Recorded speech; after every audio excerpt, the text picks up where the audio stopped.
All right, so we're really diving deep today into Disgrace by J.M. Coetzee. Ooh, this is a good one. It is. It's a heavy one, too. Yeah. And you've provided some excerpts from the novel itself and a bit about Coetzee's background. Right. So we can really kind of get into the nitty-gritty of this controversial story set in post-apartheid South Africa. Yeah, and this is one of those books where, like, the setting is almost a character itself, right? Absolutely. The setting really shapes the narrative. And it brings up these really big questions like, how do we even begin to navigate the complexities of human relationships and morality Mm-hmm.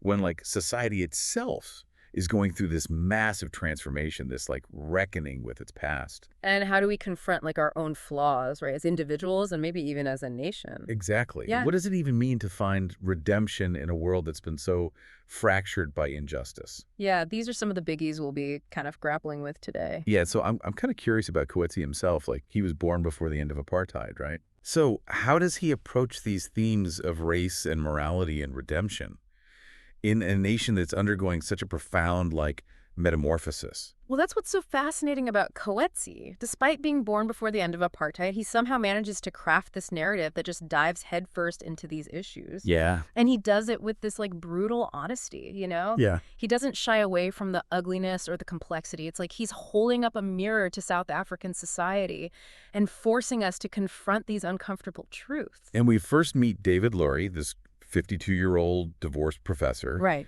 who at first seems pretty content with his life. Yeah. I mean, he even says he lives within his income, within his temperament, within his emotional means. Yeah. It's almost like this declaration of self-sufficiency. Right. But is it really Is this self-assuredness genuine, or is it a facade? Exactly. Coetzee's really challenging us right from the start to look beyond the surface of David's character. Right. I mean, yeah, he might seem content with his routine, you know, his work, his visits to Soraya the escort. But when he sees her outside of that context with her sons, it's like his carefully constructed world starts to crumble. It's like that encounter forces him to acknowledge her humanity in a way that he hasn't before. Totally. It disrupts the power dynamic he's created in his head. And it feels like that's what sets off this chain of events, right? It does. Like his relationship with Soraya ends. Yeah.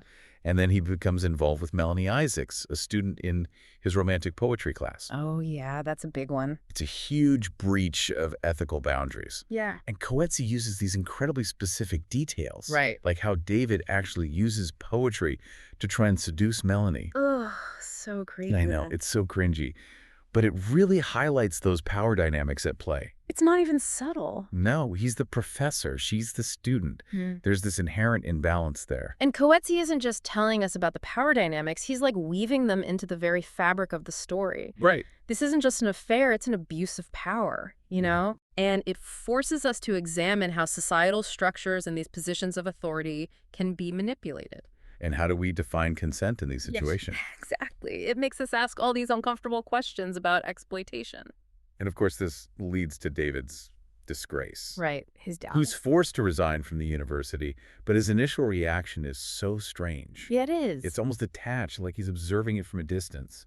He even says that teaching teaches him humility, brings it home to him who he is in the world. Yeah, it's like he's downplaying the severity of his actions, trying to intellectualize them. Right. Like, is he genuinely remorseful, or is he just trying to rationalize his behavior? I think that's the question that Coetzee wants us to wrestle with. Yeah.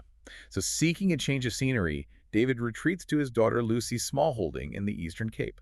Right, a completely different world. Such a stark contrast to his previous urban life. Yeah. Lucy lives this simple life working with dogs and flowers, deeply connected to the land. Yeah, it's almost like Coetzee is setting up these two worlds in direct opposition. Yes. The intellectual academic world of David and the earthy practical world of Lucy. And those two worlds are about to collide in a pretty dramatic way. And then this tranquil existence is shattered. 3 men attack Lucy and David. Oh, man, that seems... It's brutal. Coetzee doesn't shy away from the violence of it at all. It forces us as readers to confront the rawness of that experience and its impact on both characters. It's a turning point in the story, for sure. Absolutely. It shatters any illusion of safety and control. And it forces both David and Lucy to confront their vulnerability. In a world where this kind of violence is a reality. Sally. And then we see this shift in David, this man who's primarily been focused on his own intellectual pursuits and his romantic affairs.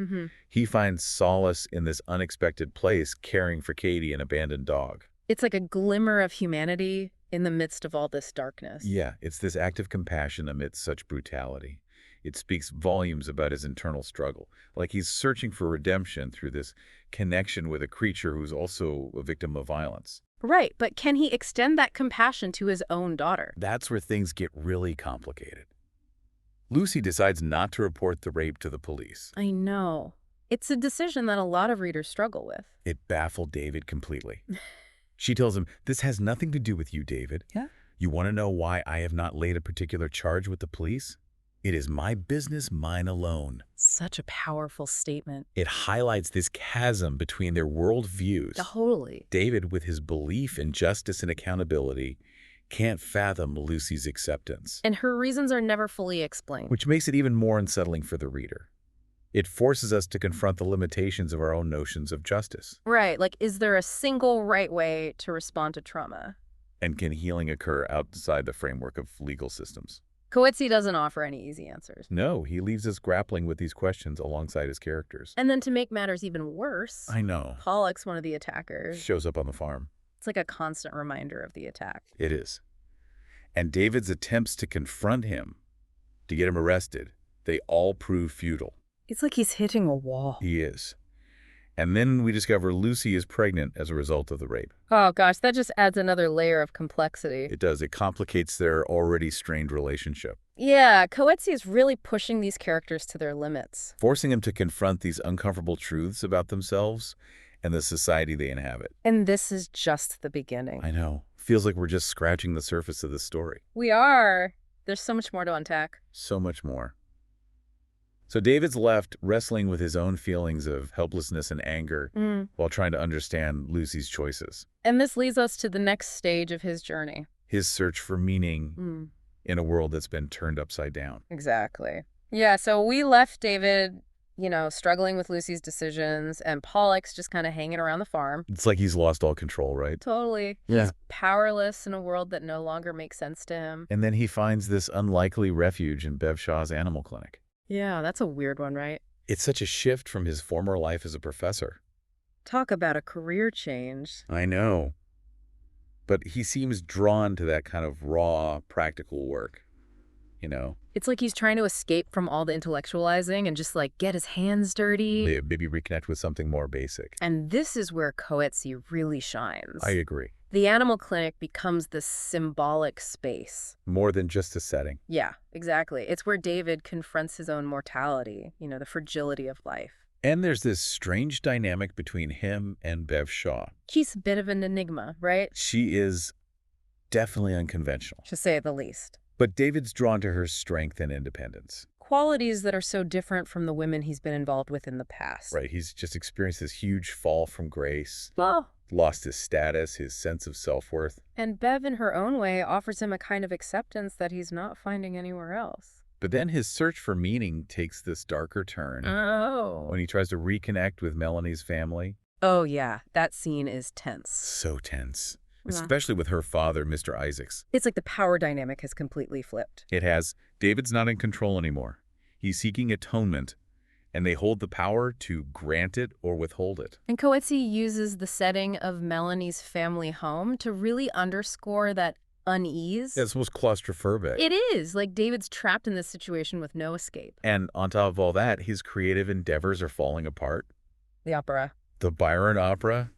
He's trying to write it, but it's like his personal chaos is blocking his artistic expression. It's a great metaphor for his own struggle to make sense of his experiences. Right. He wants to find meaning in these historical figures and their stories. But he's so consumed by his own present-day drama. He can't access that creative space. And then there's this recurring motif of the dog euthanasia at the clinic. I was just thinking about that. Initially, it's repulsive to him. It is. But then it becomes something he accepts, even participates in. It's such a strange transformation. Coetzee uses this act of euthanasia to explore the complexities of mercy and compassion. It's unsettling, but it forces David to confront his own mortality. His role in the cycle of life and death. He even calls himself a dog man, a dog undertaker, a dog psychopomp, a Horigen. It's like he's shedding his old identity. Embracing something new, something more primal. More connected to the natural world. And then out of nowhere, there's this moment of intimacy with Bev Shaw. Oh, wow. It's not romanticized, it's almost desperate. Like a grasping for comfort in a world that's falling apart. Exactly. It reveals the depths of David's vulnerability. He's not seeking pleasure or conquest. He just wants human connection. A moment of solace in all the chaos. So we have David navigating this complex web of relationships. With Lucy, with Bev Shaw, with the ghost of Melanie. All while trying to figure out his place in this new world. Wrestling with his flaws, his past actions, the limitations of his old worldview. That's a lot. It is.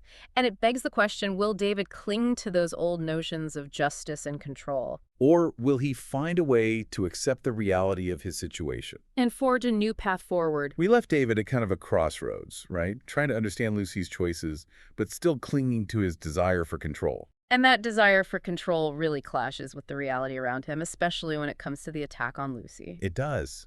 He's so fixated on finding those attackers, bringing them to justice. Through the legal system. Yeah, that's his worldview, right? Yep. But it's not so simple in this context. Nope.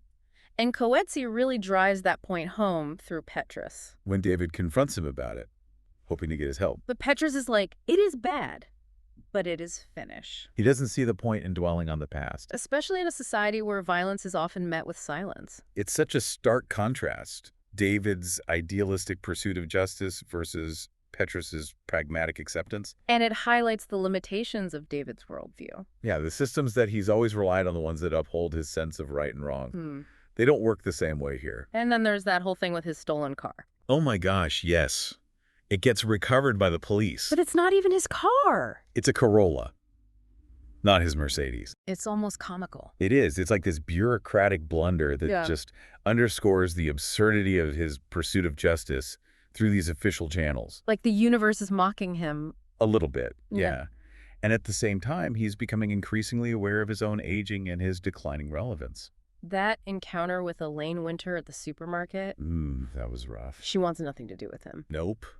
The social isolation is palpable. He's an outcast. And so he finds himself drawn back to the animal clinic. It's the only place where he seems to find any sense of purpose. He becomes more involved in the euthanizing of the dogs. A task that once filled him with revulsion. I know. It's a huge transformation. He even starts calling himself the dog undertaker, the dog psychopomp. Those labels are so loaded. They are. It's like he's shedding his old identity, embracing this new role. One that forces him to confront death. And his own place in the cycle of life and death. And then he makes this heart-wrenching decision to give up Katie. His beloved dog. I know. It's symbolic, right? It is. It signifies his acceptance of his lack of control. He can't protect everything. Sometimes the most compassionate act is surrender. And this leads to his final visit with Lucy. Pregnant and tending her garden. Such a powerful image. It's like she's embodying resilience in the face of trauma. And David has to let her live her life on her own terms. He has no other choice. And then he returns to Cape Town. To face the coldness of his former colleagues. It's a harsh reality check. The past is not easily forgotten. And the novel ends with that striking image of David in Melanie's family home. Kneeling on the floor, forehead to the ground. What do you make of that gesture? Is it genuine remorse? A step towards atonement?